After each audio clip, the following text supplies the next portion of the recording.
Welcome to TransMissions Alt Mode, where we look at the latest comics and other media featuring the Transformers.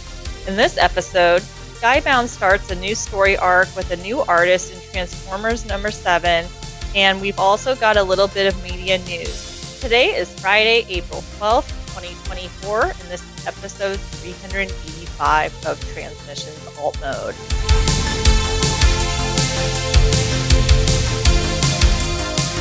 Welcome to TransMissions Alt Mode, the podcast that will hand draw faction symbols for food. I'm your host, Charles, aka Big C, and I'm joined by the excellent Transmissions team. Jeremy, aka Yakko. Hey, how's it going? Char, aka Robo Paulo. Hi, everyone. And Daryl, the Cybertronian Beast.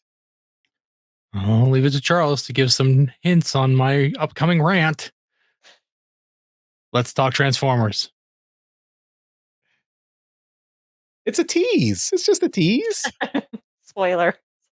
Keep listening. Keep listening, everyone. All right. As always, we start off the show by thanking our Donatreons, those lovely people who support us on Patreon and PayPal. Thank you all so much for continuing to support the show and help us keep things going. We really appreciate it. If you are not a Donatron and would like to become one, just go to transmissionspodcast.com/support, and that's where you can sign up, either on Patreon or PayPal. As a Donatron, you get access to some bonus content. That includes our bonus show, We Like Big Bots, and that's all on our Patreon page. We've got 12 episodes right there. More coming eventually. We'll see. Crossing fingers. What does the magic 8-ball say, Daryl? It doesn't look good. Uh-oh. All right. What is it? Well, outcome negative or something like that? Prognosis negative? Yeah. Well, we do have another show, our Transformers Live Play RPG podcast, Empire of Rust. And that's very consistent every 2 weeks. So this week we had episode 112, The Bot Who Escaped. That's out now at transmissionspodcast.com/rust. And then this Monday, for all our Donatrons, you'll get episode 113 a little bit early. So you'll get the bonus uncut version of episode 113 on Monday, a week before the regular version comes out. So that's another perk of being a Transmissions Donatron. You can also buy our exclusive Skybound Transformers #1 cover. That's with artwork by EJ Sue. You can order that at transmissionspodcast.com/comic. And, we've got those that will ship right out to you. We'll also have some coming at TFCon Toronto in the future. So, take a look at that. And if you are using toyhacks.com, we've got a 15% off promo code. So you can use this code as many times as you want throughout the month of April. That code is Springer. So save 15% off all your orders at toyhacks.com with our code Springer. And that will work all throughout the month. All right. So that's all the intro stuff. So let's jump in. Before we get into the comic review, we're going to start off with a little bit of media news.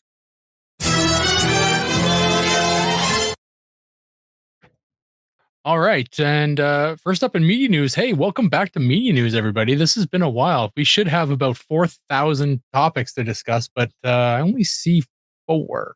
So, I mean, we could have added more, but didn't want to overload you, Daryl. I appreciate it. First up, we're going to talk about a vinyl re-release. Is it a re-release? Vinyl release of the original music from the animated series. So it may not actually be a original release. This might be the first release of this. There's a new song on here. I think it's a re-release, but they've added a song. Okay. I don't remember this being on on vinyl before, but but yeah, this looks pretty cool. You can pre-order this on Amazon. There is a post that we are highlighting here. It is on. Okay, that's the one. Yeah. Music from the animated series. Oh, okay. Yeah. I don't think the tracks are exactly the same. Okay, so there's a post on Reddit where the I think it's one of the people involved with it. Who is it, Jeremy? The producer? He said he's the project manager. Project manager. All right. Well, he's involved with the project, so some would say he manages it. And he has come to the fandom and said, "Hey, there are two ways that you can order this on Amazon. The one that's being highlighted is kind of the lesser of the two, and they're both the same price. So if you're on Amazon and you're ordering this thing, make sure you get the version with the 12 by 12 Matt Ferguson print. Just take a look. That is the one you want. You're going to get more value for your dollar, which apparently is exactly the same regardless of which one you It's order. an Amazon exclusive, and I think he says it's limited to 2,000 copies. Right. Yes. Yeah. And when I pre-ordered it, it was the other version. So I went and canceled and got this one. Right. Very cool. So that looks neat. So yeah, so you can make sure you can get that, especially for people lovers of the original series and the music and vinyl lovers. So if you are in that cross section of people, then this is probably right up your alley. Next up, the original G1 series is being screened at a movie theater near you. If you're in the States, very select theaters. And it does say select countries, so maybe other countries. I haven't. I assumed it was only the States because the U.S. gets everything, and screw them. Australia is getting this.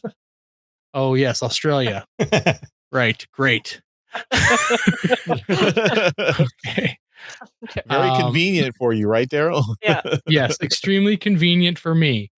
Okay, so you will be able to see some of the episodes from the original series, and this is the 84 G1 series. It does say select theaters in the US, UK, and Mexico. So just putting it out there that we're right here. You don't have to even go far.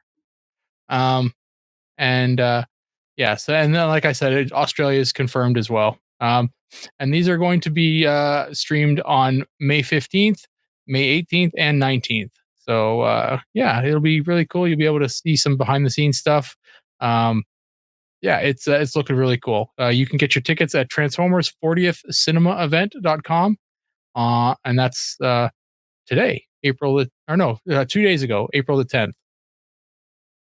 So apparently there's the table read is they're going to do like a live table read synchronized with the first episode with some of the voice actors. That's cool. And there will also be a preview of the new season of Transformers Earthspark. Mm-hmm. So something for the kiddies too. It looks like in the table read they have Frank Tadaro coming to do Starscream. Mm-hmm. Which, I mean, if you're going to have someone, since you can't get Chris Latta, Frank Tadaro does an excellent Starscream. He does. I'm sure he was geeking out because he got to work with Peter Cullen and Frank Welker and Greg Berger and all those guys. Yeah. That's pretty cool. Yeah, gotta put this on your calendar, buy tickets for it. I wish I could.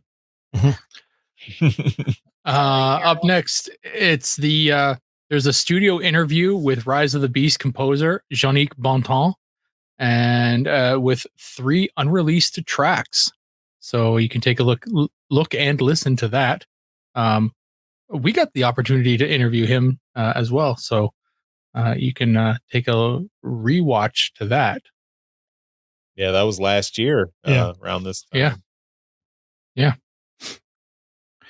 And lastly, we've got news that John Machida Jr. and Greg Berger joined in the fight with Monroe Tire for the Transformers 40th anniversary promo. So, the fight against Monroe Tire. No, the fight with Monroe Tire. Whatever it is that Monroe Tire is doing for the 40th anniversary, they are fighting with them. Wow. These were cute little videos. If you have not watched these videos yet, they put this like filter over the image to make it look like it's like an old VHS tape. And they have like like a father remembering when he was a kid playing with his toys. I think they have it. There's a G1 Grimlock and a G1 Blur, and they're doing stuff. And then Greg Berger and John Machida Jr. are basically narrating throughout the whole video as the toys are fighting and playing with each other. So it's a really fun, cute video. I don't know how it's going to sell tires at Monroe Tires, but it was still a fun video. That's cute. Oh. Yeah. Just wish I had any of those near me. I don't. I mean, the kid is playing appropriately. There are no weapons. They're all lost. So they have been taken away. Yep. And apparently, I guess Monroe Tire. There's a chain that like there are other chains associated with Monroe Tire, and one of those chains was Mr. Tire, which there is a Mr. Tire right near me, and the Mr. Tire near me is the one where they had changed the billboard on their sign to promote Rise of the Beast last year. Right. So maybe that's why they're doing Transformers promotions, because they're hooked up with Monroe Tire here. Oh, yeah. Go in and show them a G1 Grimlock and say, I'm here to play with my toys, and see if you get a sizable discount. And attack a tire with it. You're playing. Yes. They should have like, they're supposed to have the little photo booth set up where you can take a picture like with a Transformers frame around you. So I'm going to look for that too. Okay, that's all our media news. So let's get into our comic review.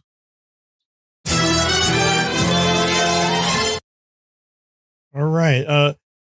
This month or this week, our comic review is Transformers number 7. This is written by Daniel Warren Johnson, art by new artist Jorge Corona, colors by Mike Spicer, letters by Russ Wooten, editors Sean Makowitz, and new editor Ben Abernathy. So, million covers. Do want to point out that Alex Milne has a retailer incentive cover with this issue, and also Olivia Ramondelli, I believe, has one as well. So, I'm voting for Alex's, just to put that out there. What's the store that his is with, Daryl? Stadium Comics. Okay. Yeah, I think you can order on their website. Order it there. Yeah. So looks great. Yeah, it's fantastic. Mm-hmm. All right. A buttload of retailer incentive covers. Yeah, they're taking advantage of new artists, and it's like another number one. Mm-hmm. All right, let's get into the summary. Spoilers. Yes.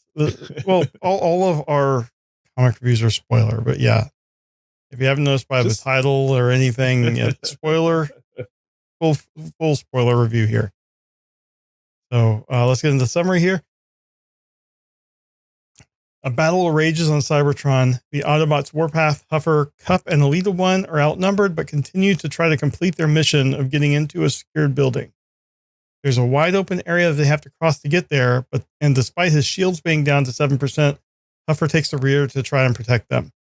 They nearly make it when his shields fail and Huffer's blown up. Warpath and Cup continue to cover Elita 1, but they also fall as she makes it in. However, their intel was correct, but she did not expect what she saw.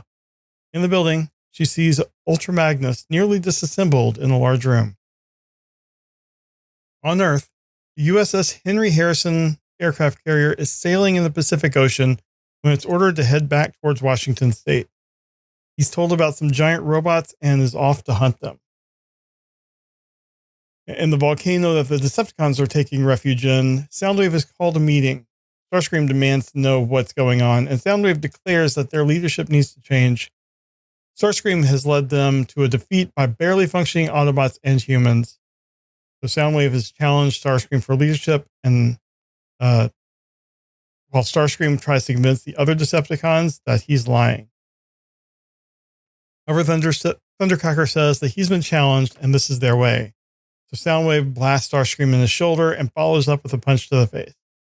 He wasn't ready for this at all, as Soundwave doesn't let up. Thinking that Starscream is nearly beaten, Soundwave asks if he yields, only to get a face full of rocks thrown at him. However, Starscream's comeback is short-lived, and Soundwave begins to level punches on the Seeker. Suddenly, Laserbeak gets in on it as well and pokes out one of Starscream's eyes. After Soundwave calls Laserbeak to him, Starscream tries one last time to talk Soundwave out of this. Soundwave responds, "You kicked my Ravage," and rips some components out of Starscream's midsection before tossing him into the volcano. Facing the other Decepticons, Soundwave says that these parts that he's just ripped out will help heal not only Ravage, but other Decepticons. Then they'll rebuild and destroy together. The other Decepticons cheer Soundwave as their new leader. Back at the Ark, Carly's getting in some target practice when RC tries to talk with her. She's a good shot, and RC demonstrates her marksmanship as well. But RC sees the dark road that Carly's going down and the parallels to her own life. She tells Carly about how her clan was wiped out, but she was saved by Ultra Magnus, and he taught her everything that she knows. However, she was driven by what she thought was justice, but was really vengeance for what happened to her people. And Ultra Magnus died because of that. Carly isn't really moved by the story, and she continues her practice. Inside the Ark, Cliffjumper is talking with Jazz about how Carly hasn't spoke to him since he refused to shoot Starscream. Jazz says that there's never any shame in choosing not to kill, but if it makes him feel any better, Optimus is in a similar situation with Spike. And then we see at the hospital, Optimus in his vehicle mode talking with Spike, who's in a wheelchair. Spike isn't really ready to talk yet, though, and he's just asked for more time.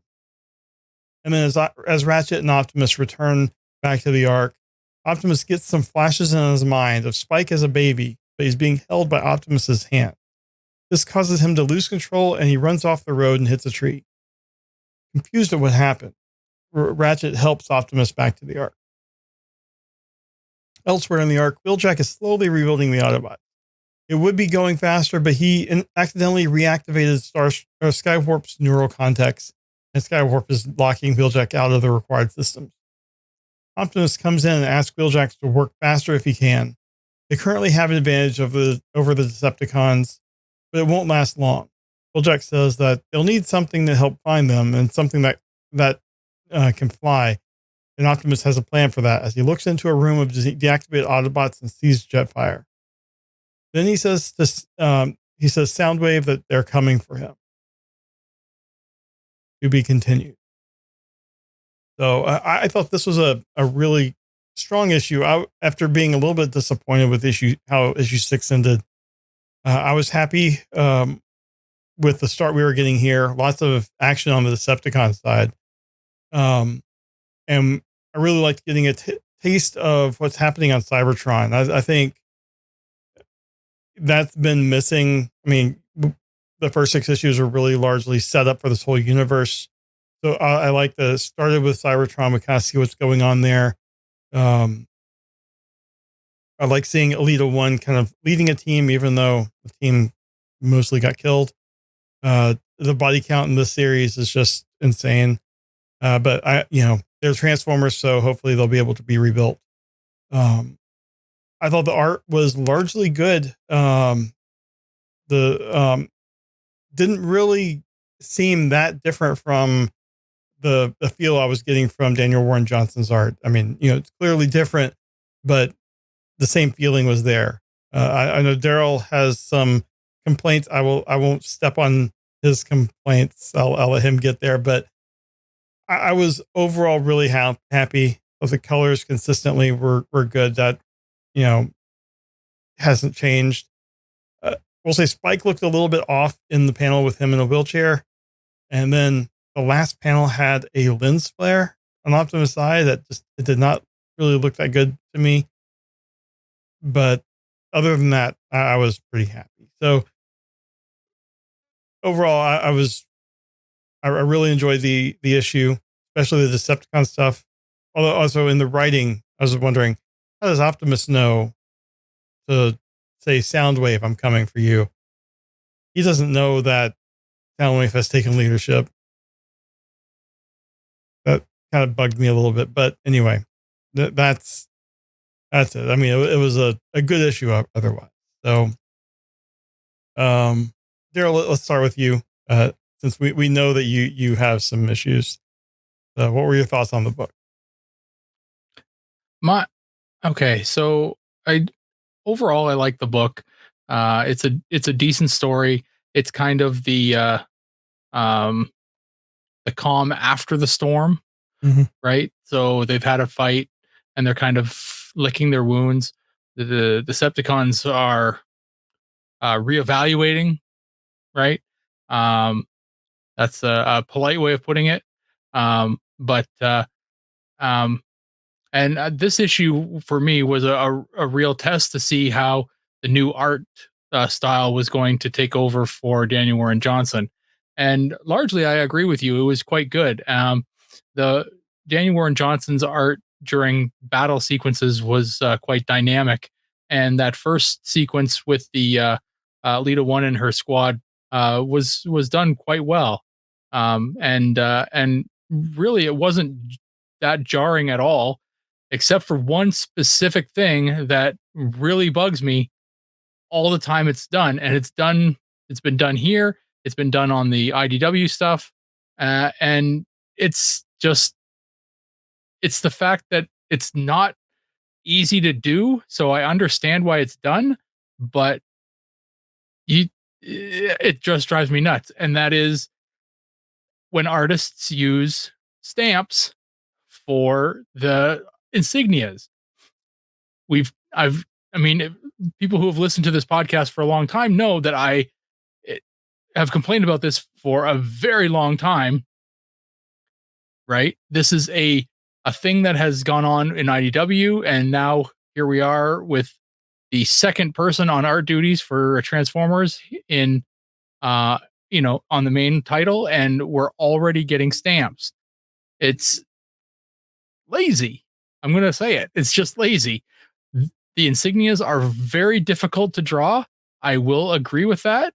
I've spoken with artists, right? I spoke with Alex Milne, who, when we were talking at TFCon Los Angeles, he said, yeah, they're hard to do. But he himself came up with a shorthand way of doing it. So it was easy. It didn't have to be exact, but it was a really clever way of doing it. I spoke with Bob Budiansky at TFCon Los Angeles, and I said, you are, as an artist, how difficult is it to draw these insignias? And he said, oh, they're impossible. They're impossible. And anytime I can avoid them, I do it, but they are impossible.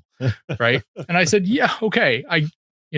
So I understand how artists use these stamps because you got to get a deadline, but they stand out so harshly that you got to be able to figure out a way to get them to kind of blend in, because you've got all this grainy texture over your art, and then you've got these flat colored stamps, and it just makes them look terrible.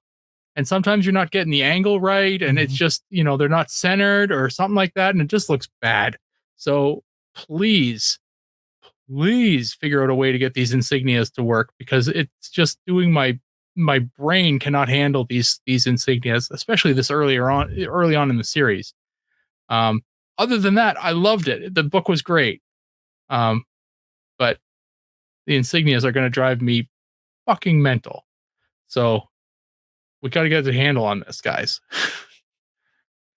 Well, Daryl, you might not be winning any artists to your side when you're calling them lazy for doing it. So, you might want to change your choice of words there if you want them to do it.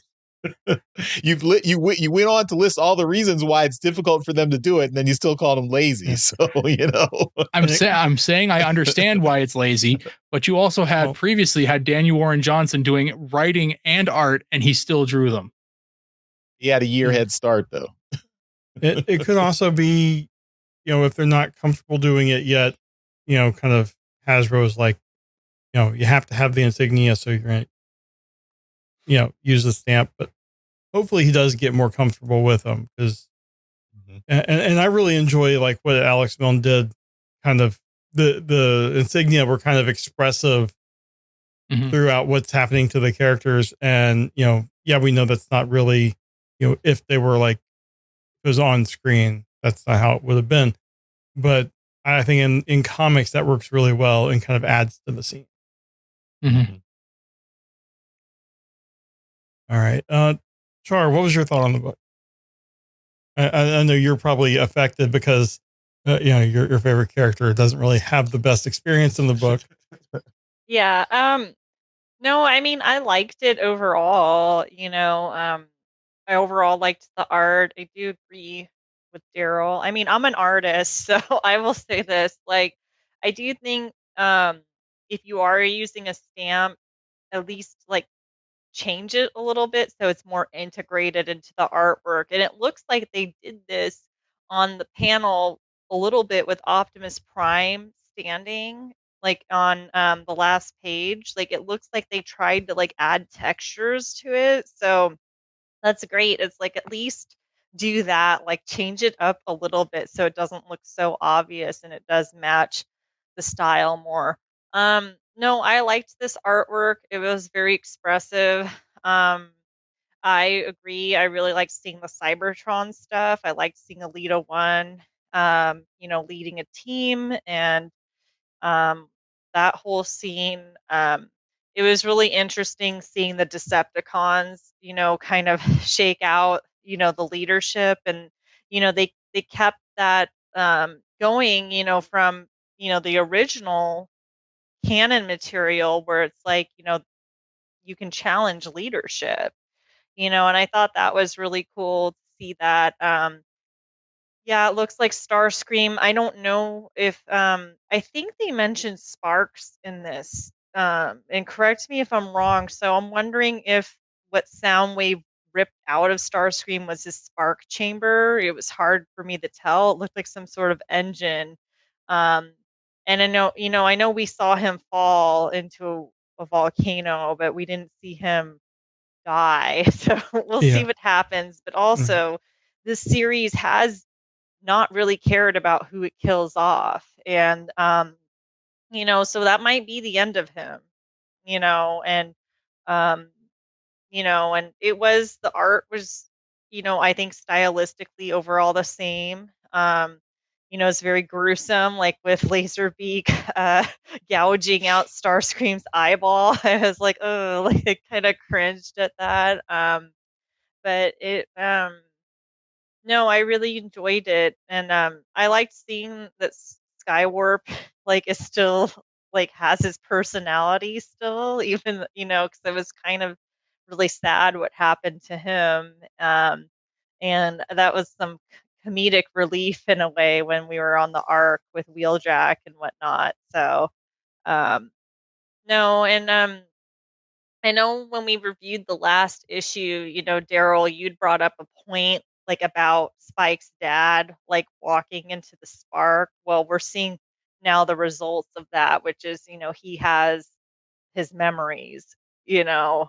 So, because like, why would he flash back? Like, look, like, imagine holding baby Spike. Like, he wasn't even around when Spike was a baby. So, maybe his dad's like living on in Optimus or something, or they're like integrating, into each other. So, um, that was kind of random to me, and I don't know how this is going to serve plot point wise, because Optimus, if we're looking at it, he's really not completely himself. Like he's now got this human in his spark, and he's got, or in the Matrix, which is his spark now, and then he's got Megatron's arm. So it's really interesting how he's like slowly not becoming himself.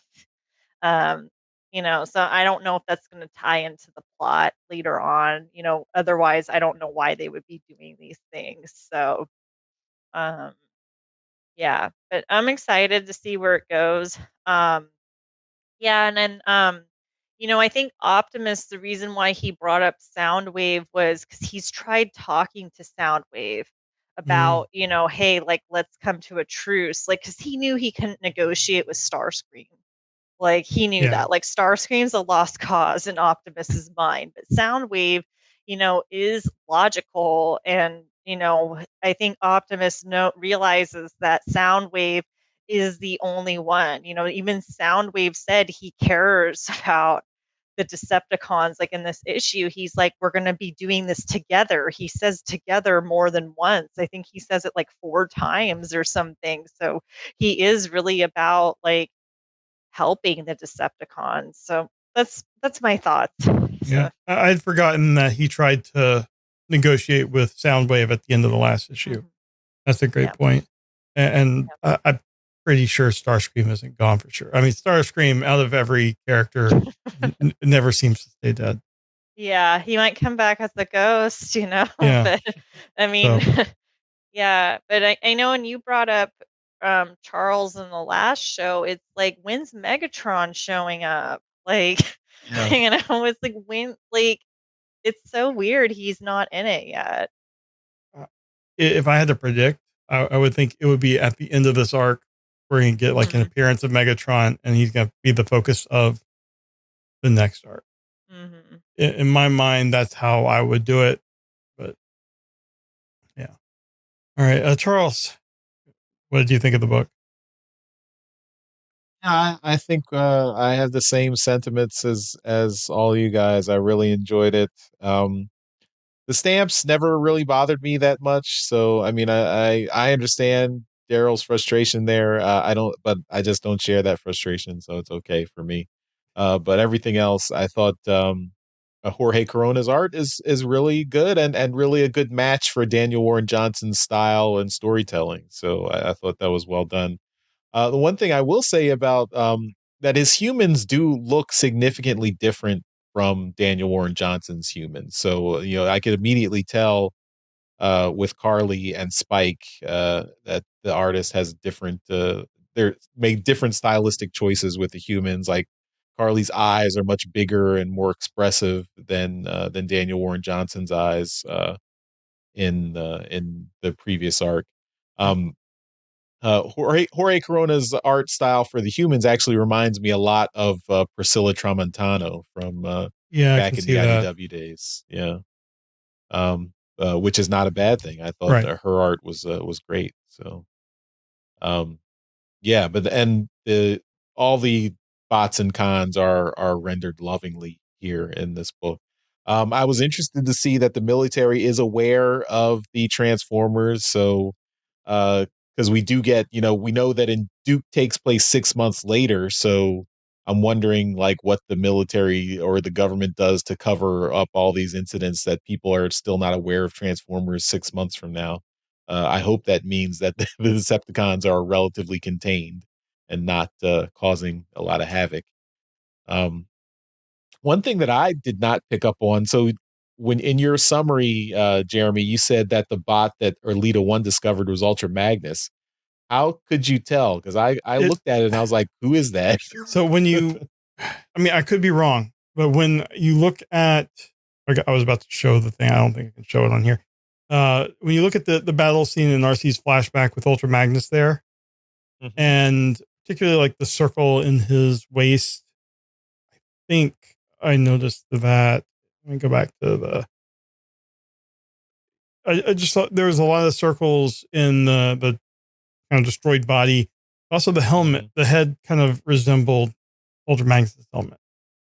Okay. So, I mean, I could be completely wrong, but that's kind of what I thought it was, and it would make sense for the story. Mhm. Okay. So. Yeah, I mean, I was still like, I thought that maybe that was just a mystery for a future issue that they weren't going to tell us who the body was. But, I'm sure it is, but yeah, some of us are smarter than others. No, I'm thank you just for explaining that. okay. it just I mean, I don't know. A giant figure, and then when you look at the size difference between RC and Ultra Magnus, he's immense in this continuity. So I don't know. I just, in my mind, that's who it would have to be. Yeah. Okay.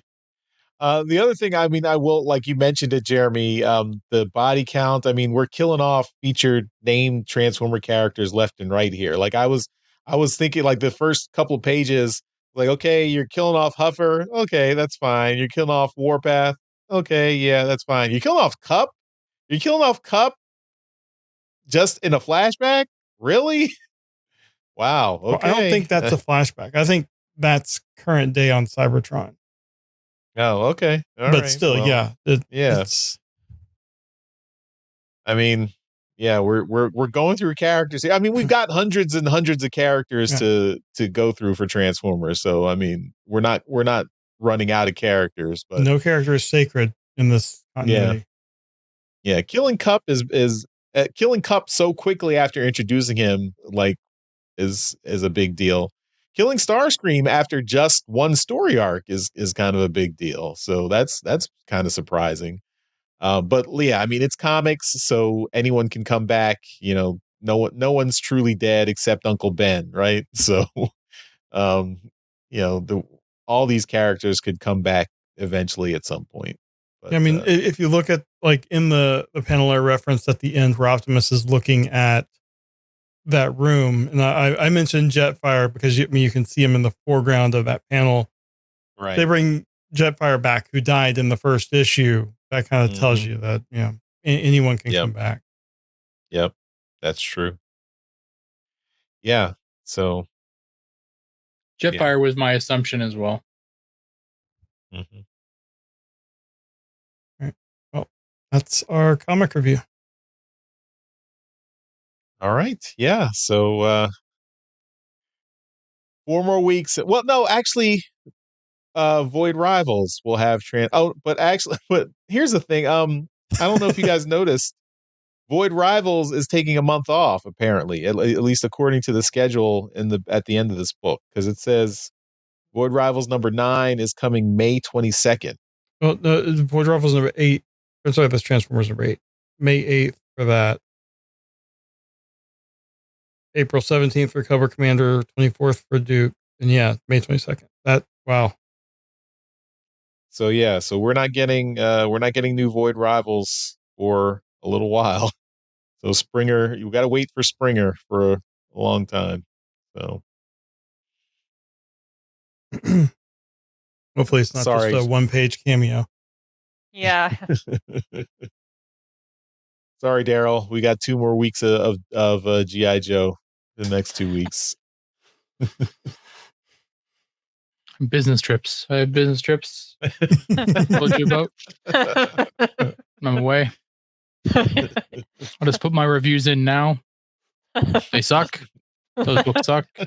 And have no business being on this show. That's a great segue to our feedback. Yeah. So let's transition to some feedback.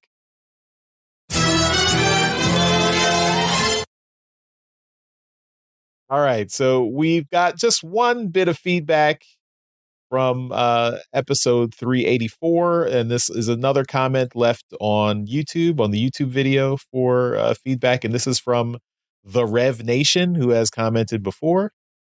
And they say, let's get us some Angry Daryl merch.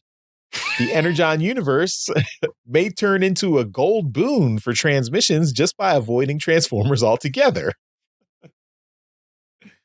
I think gold boon is gold mine, maybe. I think that's maybe a slang from a non-American English slang there.